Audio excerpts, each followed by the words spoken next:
Hello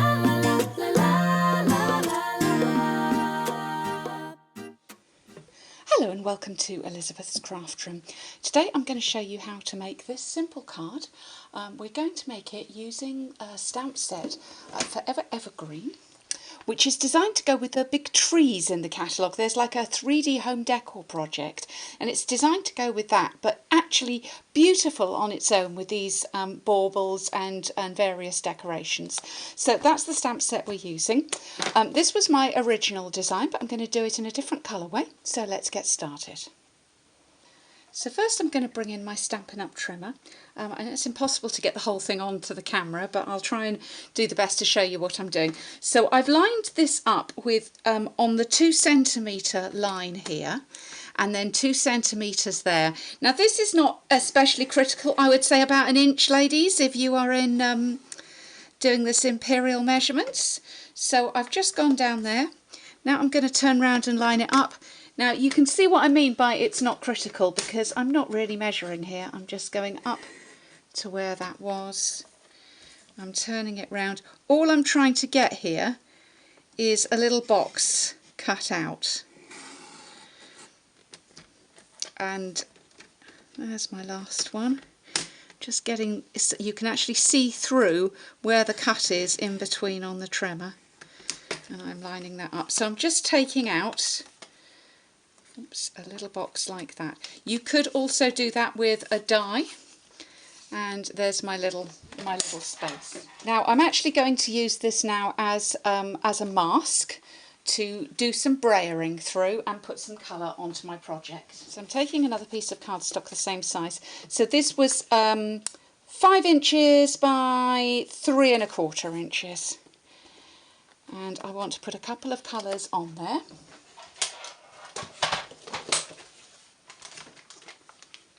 So I'm using foam brayers, and I'm going to use the Sweet Sugar Plum and the Wisteria Wonder for this project. Now I keep my brayer rollers in little cello bags so that we don't get cross-contamination of the colours, especially with the very bright ones. If you leave them with ink on them, it's very, very easy to kind of cross-contaminate and get bits of red on your green and bits of green on your yellow and so on. So I'm now going to use my little mask that I've made and go ahead and add some colour. Now you don't need to do this in a particular direction, although I do want a soft kind of faded out bit in the middle. And I'm just going to add colour until I'm happy. I don't want this to be really dark, so that looks about right to me. And then I'm going to go for the Sweet Sugar Plum. And you get, in the kit for this, you get 2 handles and 4 sponge rollers. So you can keep separate rollers for separate colours. You can also wash them out, because we're obviously using here water-based ink.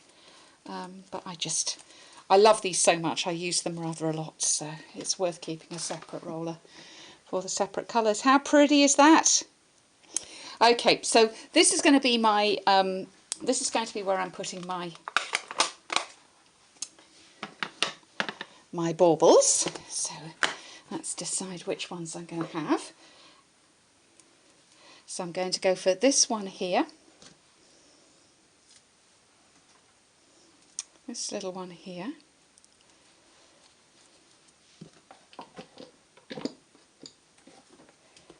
This one here, I think. And then, in fact, I know, I'm going to switch that over because that one's got holly on it. I'm going to go for that one. Then I'm also going to take, now this is the tiniest little stamp you ever did see, but it makes the little hook, if you like, that they hook onto. And I'm also going to take this, which is going to be, again, where they're going to hang. And finally I want a greeting, and I'm going to use Deck the Halls. Okay, I'm going to stamp all of these in Memento ink. I'm just deciding which way up. I think I'm going to have it that way up. So I'm going to start off with this one. Now this is slightly longer than the depth that I've done, but that doesn't matter. Let's do this one here. Now I'm going to show you something else that you can do, because I actually have done this a little shorter than I want it, but no worries there. We can extend it. And sometimes, you know, I could start this video all over again and show you, oh look, really you have to measure it longer. But actually, we all make mistakes, and sometimes it's more useful to see someone make a mistake and then show you how to fix it.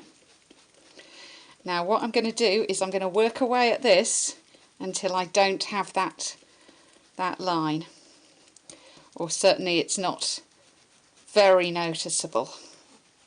So I'm now going in the other direction. I want to try not to build up on the other side of that line, but I just want a little bit of a break there. Let's see. How does that look? There is a slight line there, but do you know what I'm going to do? I'm going to make that the centre of my bauble. Haha, look at that. Perfect. It looks as if it's meant to be. That's what we're telling people. That was, don't tell them I did it wrong. I'm using this tiny little piece here, and I'm just going to, this is the wonder of the photopolymer, is you can actually look through and see exactly where to put those. Slightly easier when I'm not looking around the camera. And then we'll have them hanging from the top, like so. This isn't going to show up majorly on the colour, but I'm just going to colour those little top bits there in with a bit of yellow. This is actually a Daffodil Delight, but any goldy yellow colour would work. And then I want to add a little bit of embellishment, so I want to have a little bow here. Now I could tie a bow, but actually one quite good way of getting the look of a bow, I'm taking some twine here. This is just the linen thread, and I know it doesn't come like that but that's just how I'm storing it in my craft room. It comes on a packet, but I prefer it to put it on a reel for storage purposes. So that is the Stampin' Up linen thread, in case you're shocked and thinking I'm not using Stampin' Up for something. That never happens. Okay, so we've got made a little bow. And actually I've gone the wrong direction with my tiny little bow, great big scissors. Right, let's put those out of the way. And I just want a glue dot to stick that on. I'm just going to put that on there. Oh, I've still gone the wrong way, haven't I? Never mind, I will fiddle with that later at my leisure. In the meantime, I'm going to put a little greeting down here which says Deck the Halls.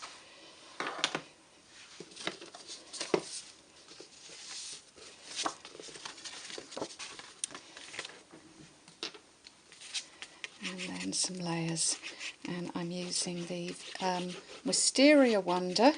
My base card is in the Sweet Sugar Plum, and you might have noticed I love non-traditional Christmas colours. I think it's a fun thing. Now to me, we still need a little bit of something else.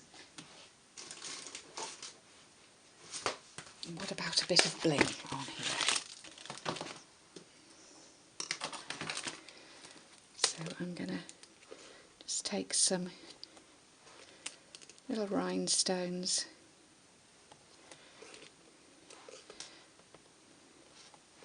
and decorate this middle ornament here.